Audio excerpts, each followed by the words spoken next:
It's free clout, which is precisely the reason why the overwhelming majority of content creators slide in that direction and never in the direction of like, I'm going to do a grift for socialism. Okay? That's it. It's the exit ramp for the worst possible scumbags. Right.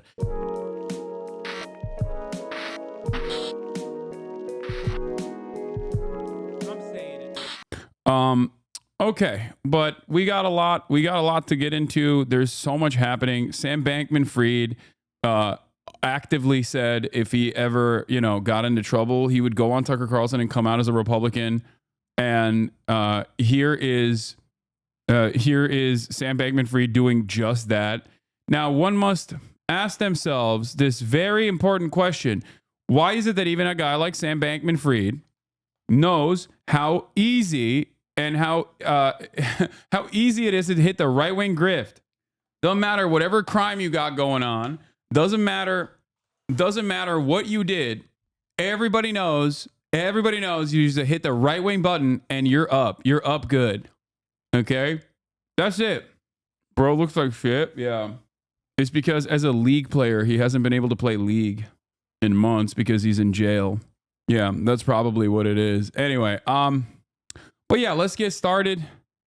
Most disgusting podcasts I've ever seen. A podcast from prison, from a guy who went to jail for costing people billions of dollars. Eventually, he basically lucked out because crypto markets ramped back up. So luckily, people are getting their money back.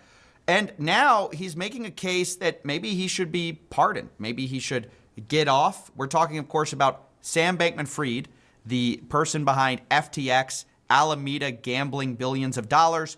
And the guy interviewing him doesn't really care about any of the details of the case. Instead, he's focused on a very strange line of questioning, which is, hey, you donated money to Democrats. Why didn't you get more corruption? Which I know is a strange thing to say. But this is the interview. It's by Tucker Carlson, Sam Bankman-Fried on life in prison with Diddy, and how Democrats stole his money and betrayed him. And you will find the premise is basically that, hey, you gave them money. Why didn't they do the corruption? Which is just like bizarre, because aren't we all on the same page that political corruption should not exist, right? Like how could... Yeah, that is, I'm sure Coffeezilla is going to bring this up, but that is because that is a talking point given to Tucker Carlson prior that directly corresponds to Sam Bankman-Fried's previous previous assertion that if he's ever caught, he's going to do exactly that. That is going to be his right-wing pivot.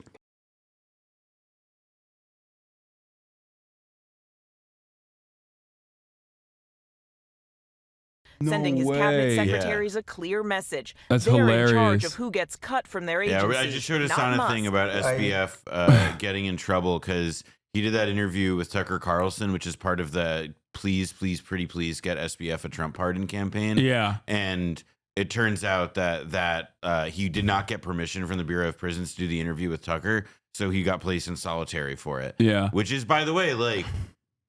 This has all been, I think you talked about it earlier, right? Like this is SBF's plan.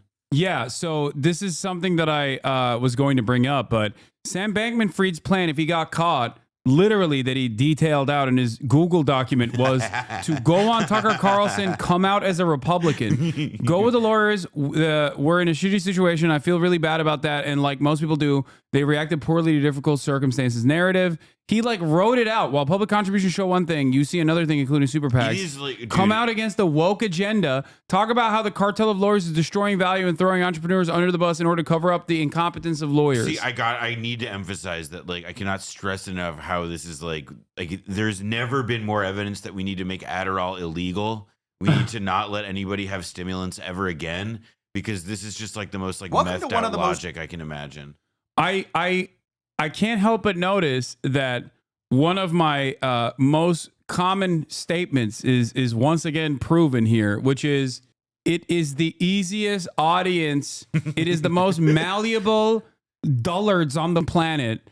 All you need to do is say, I hate woke, I hate gay, I'm Republican now, and they will welcome you with open arms. I mean, at this nobody point, grifts to the left. we need to come up with like a list of like the people who've done this, like, because I'm thinking of like obviously like SBF now, Rod Blagojevich, Eric Adams, the Russell Brand. Russell Brand. Oh, right. Well, he's the best. I mean, Russell Brand is like such an obvious version. He went from of being like, we need to set fire to the patriarchy, to like being like, buy my Christian crystal, so that you don't get like you don't get solar AIDS or whatever. Kid Inspect. That was another one. Dr. Kid Inspect. Yeah. Mark Zuckerberg, the Zuckerbot, obviously is sucking up to Donald Trump aggressively after being king libtard himself. That's true. He also, I mean, he's been a weather vane for years though. Remember when he said that he was going to name his first child something Chinese to like it was when he was trying to get Facebook into China. He did something insane and obsequious like that. Yeah. Or said something insane and obsequious like Dr. Phil. There's so many versions of this, which is like Adam Carolla was always Lindy Lee. If we're looking at political operatives, Lindy Lee is my goat. Yeah. Lindy Lee rules. Lindy Lee was always like a fraud and an idiot, and then she like realized she was on the losing team. So then she started, as Dave Weigel's pointed out, like she is basically just rehashing what she reads in the newspaper, presents it as insider Dem information, and that has made her like the Democrat whisperer on the conservative media circuit. It is amazing how good she is. It's that easy. It's that easy. That's why everybody always does that. Like overwhelming majority of content creators as well that have like made a very weird pivot. Like either they were super silent about politics this entire time, or were somewhat woke even. I think some people, I'm seeing chat through some names though that are like people who just like were conservatives. They weren't vocal about it. I think like we're talking about like people who were like Team Coke and they switched to Team Pepsi. You know, like it's about like you wore the trappings of one thing. The situation changed. You changed. Life got harder. Your kids stopped talking to you, whatever. And now you're Republican. Arguably, by the way, I know that a lot of people now are looking at like Elon's South African background and his earlier beliefs to like kind of rejudge him a bit. But like the reality is that Elon's adult life has mostly been spent being a lib guy. Yeah, no. In 2018, there's that famous Tesla post of Tesla values LGBTQ. And then, of course, I mentioned Russell Brand. Fetterman is a different one because I think he did get hit with the heart attack gun. He got hit with the stroke that makes you not woke. But overall, like Elon used to be a massive advocate for like LGBTQ stuff, and look at him now. Like he was defending it. He was like, if you don't like gay people, you don't buy my Teslas, that kind of thing. And now a couple years later, he's like, look at him. He's like, oh, we're gonna kill I saw a tweet about this actually. Like this lady was like, Elon has supported his trans daughter basically her whole life until 2020 when he decided like he wanted to be right wing, and then literally disowned her. I mean, there is, I think, I'm sure he wasn't like great to her, right? No, I'm sure because he's a giant piece of shit. In a second, but my last point on this is just that like a guy like him, or like people who have like vested interest, who like they're willing to. It's like one thing, right? If like you're a Lindy Lee, who, as near as I can tell, is like pure operator, pure reptile, lizard instinct, understands like where the juice is, and she goes to the juice. Like I get that. But the people for whom like it's not so immediately clear to me or whatever, it has to be like, that's where I think of it as like, wow, like you're just like Gavin Newsom's 13-year-old son. Like this bullshit worked on you. Like you were the mark. Except that's not true. His daughter's written about how he was never president in her life. He's always been a reactionary shitbag. He just played lib for sales.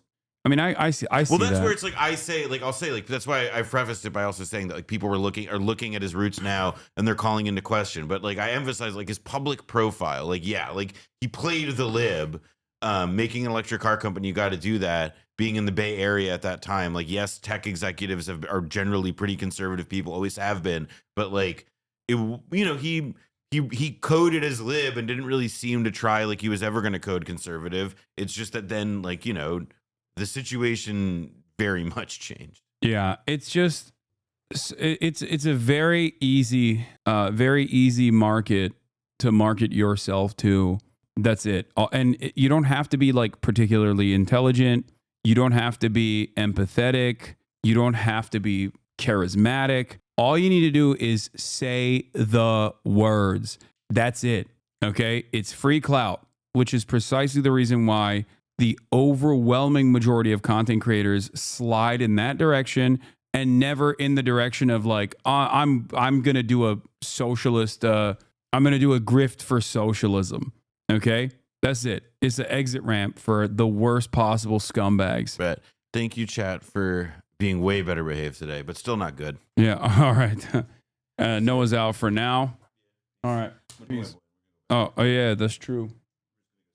All right. How can you steal someone's donation unless you're implying that quid pro quo should exist?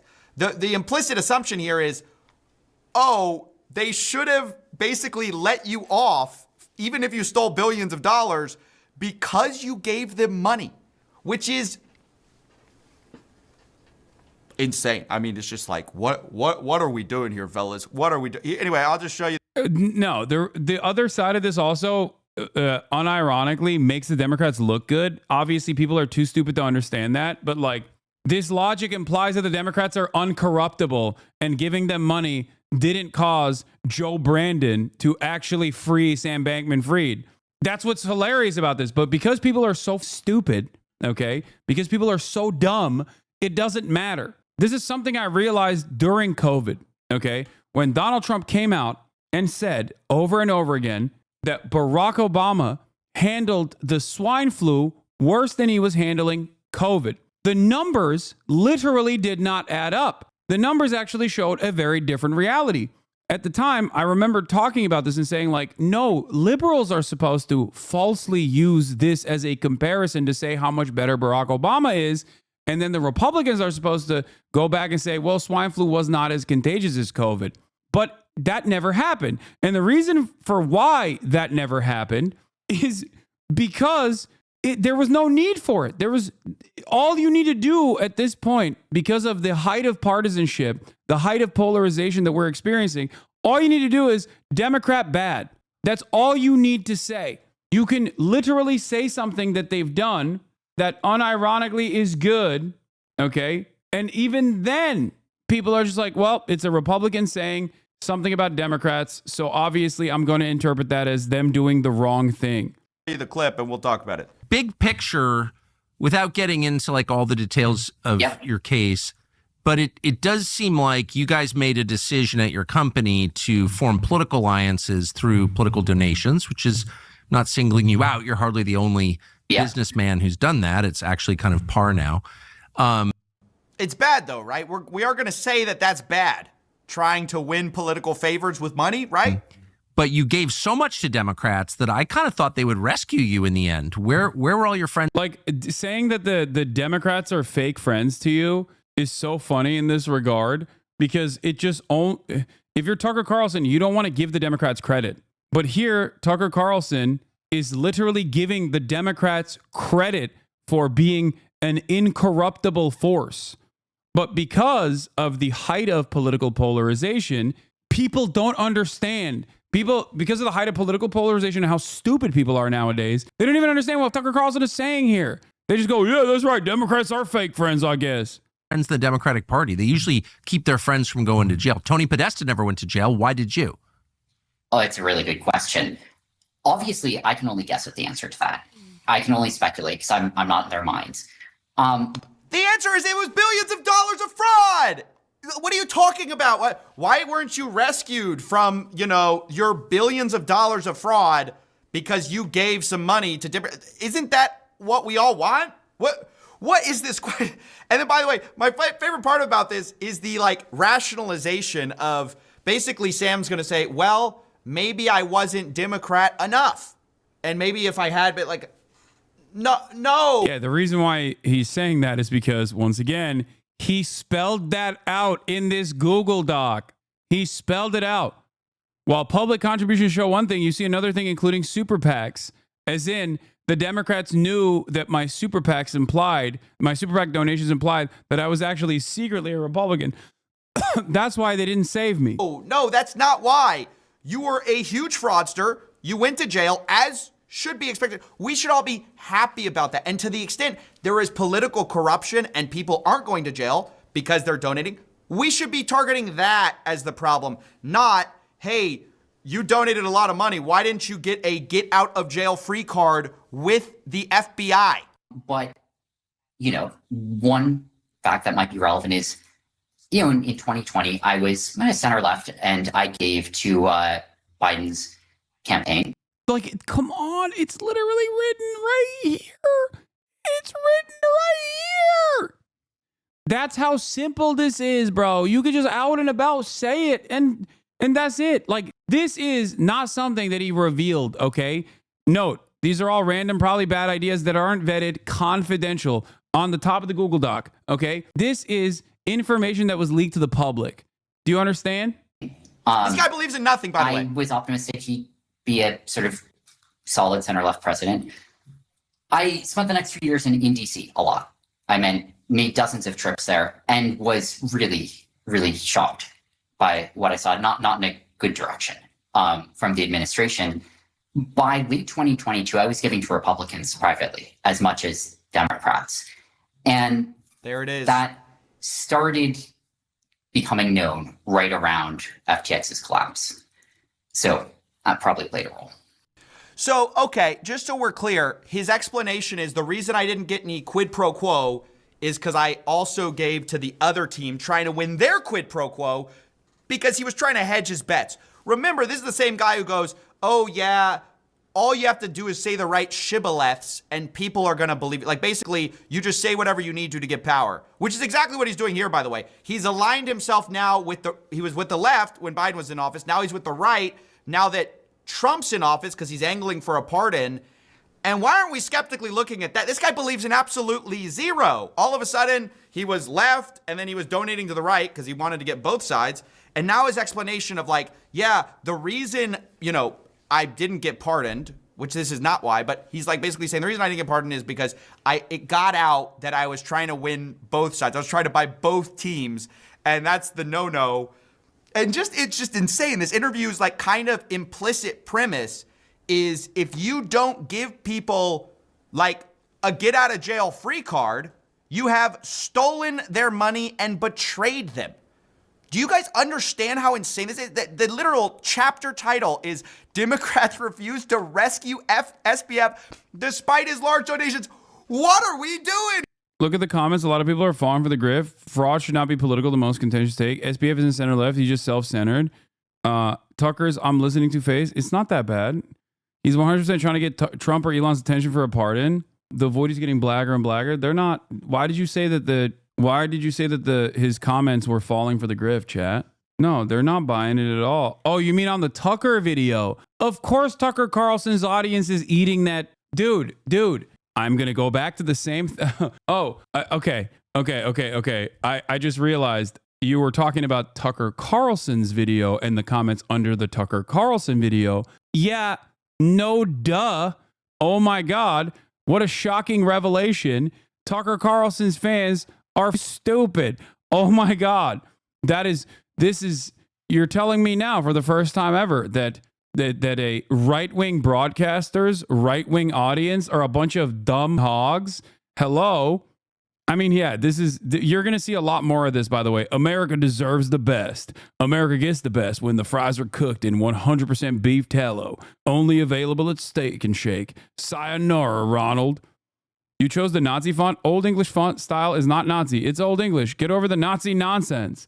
Like, brands are actively trying to promote to like weirdos online. Like, they are literally marketing is moving in the anti-DEI direction. You're going to see literal Burger Reich nonsense. Okay. I'm telling you right now, this is deliberate and it will happen more frequently. Okay. Everything's a Nazi.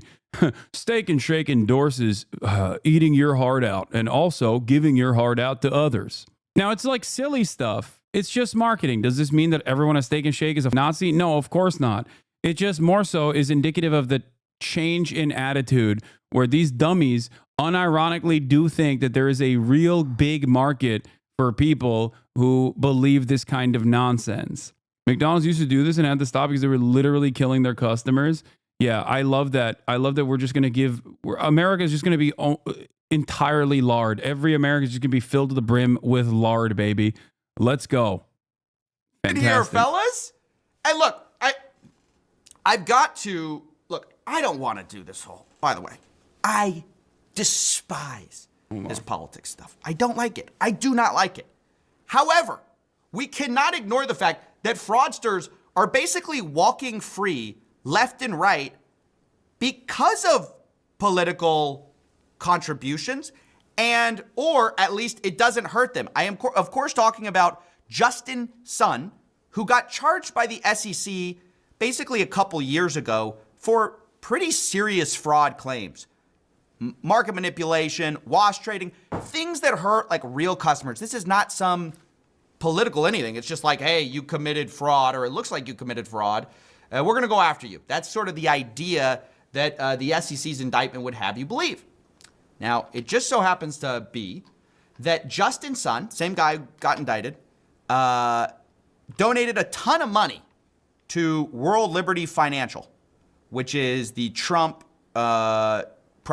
financial project. In fact, he donated so much money that the guy who leads it, the founder, claims that World Liberty Financial success came partly because of Justin Sun. He says the project's fortunes changed, however, when Justin Sun stepped in. This guy, Folkman said, with a gesture towards Sun, saw that regardless of the outcome, this project is a monumental move for the entire crypto community. Justin Sun put 10 figures into it, over $10 million. I've seen reports that it was $75 million into this Trump-backed coin, which you could not trade. So it's like, why would you put money into a coin you couldn't sell? And you're being indicted by the SEC, or you're being charged by the SEC, and just coincidentally, you put in $75 million into the political leader's coin, right? All of a sudden, what happens? SEC halts fraud prosecution of the crypto rogues purchases enriched Trump. Quote, on Wednesday, the Securities Exchange Commission and Sun sent a joint letter to a federal judge asking for a stay of Sun's case.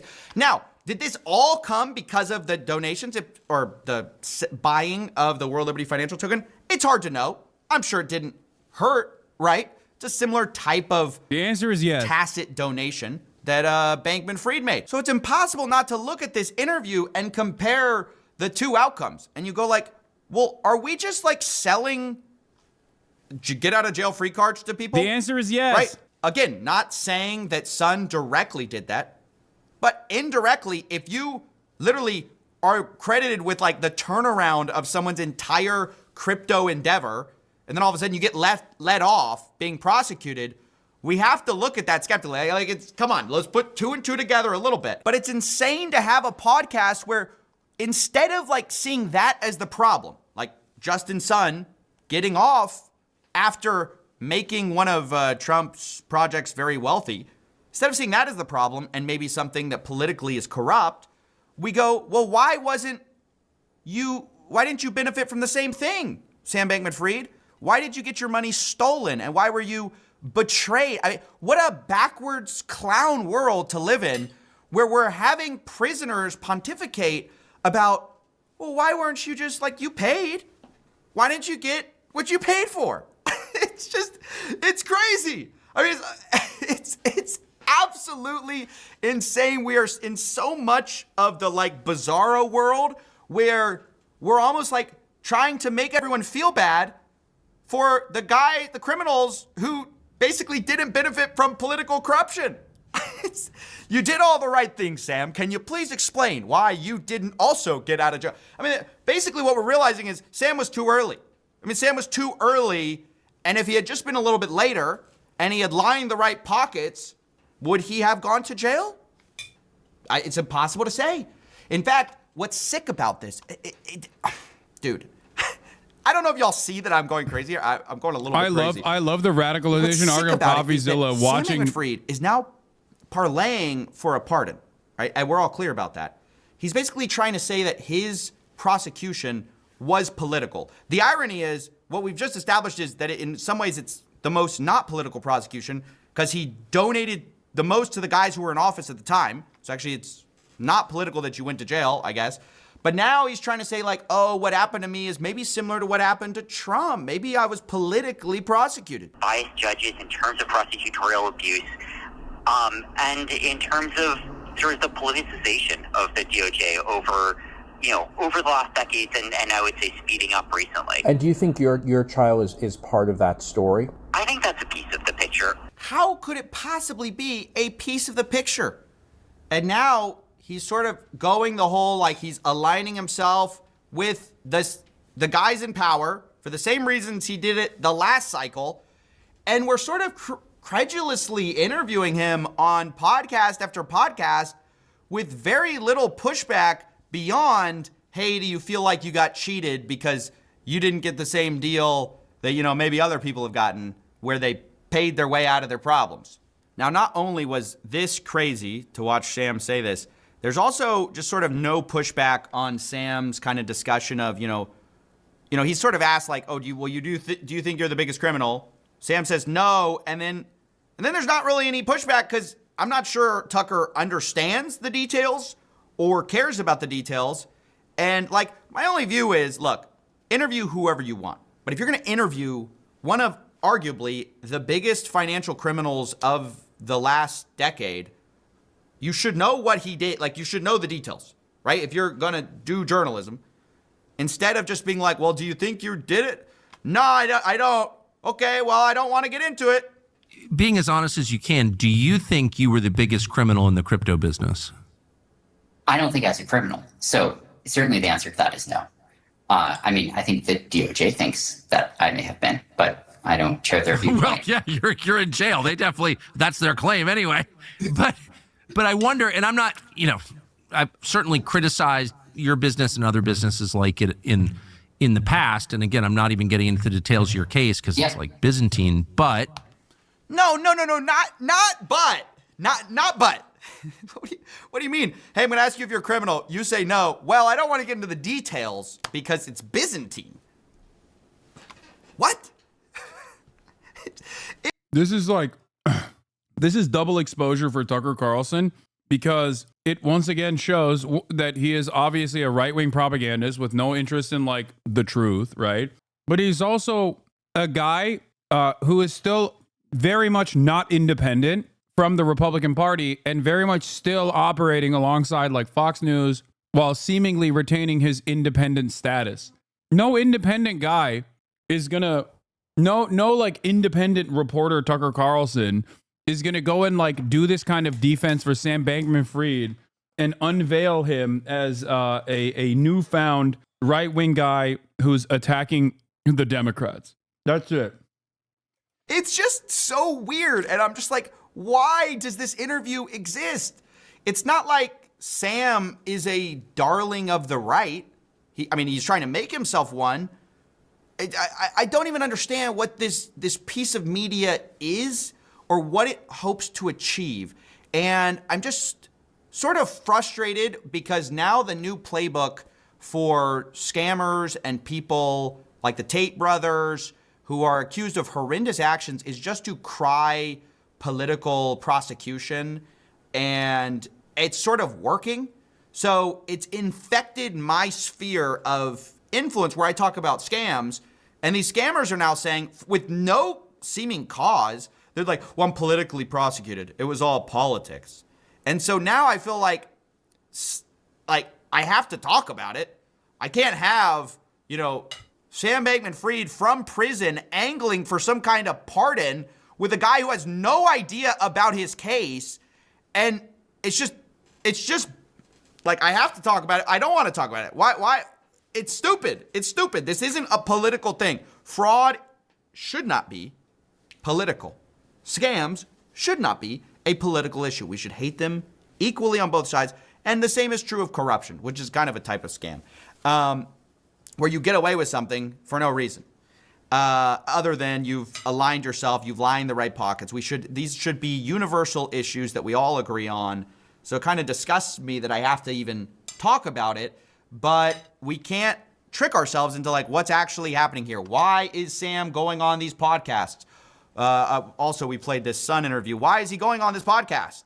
Is it because he just loves talking, or is it because he's trying to align himself and trying to claim like political prosecution to try to get a pardon, even though we've already gone through the litigation of establishing that he's one of the great financial criminals. I'm not trying to be annoying. I just want to know, how do we obtain SBF's strategy if he got caught? I think it was court documents.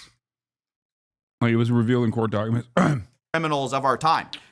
Anyways, it's just insane. I mean, what a wild discussion to go, hey, you lined everyone's pockets. Why'd they steal your money and betray you when you committed crimes?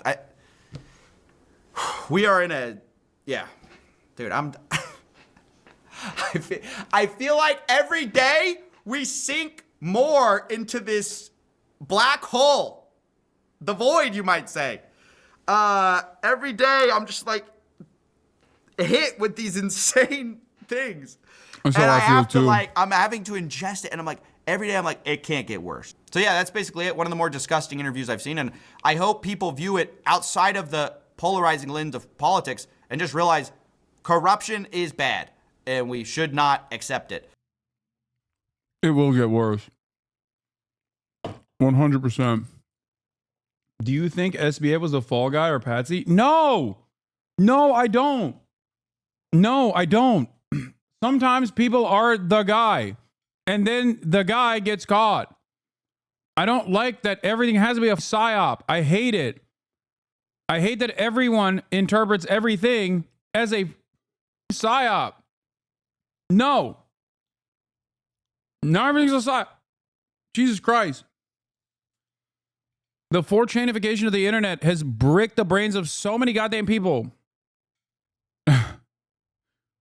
Yeah, it rained quite a bit yesterday in Southern California. Is that a psyop? No, just fucking rained.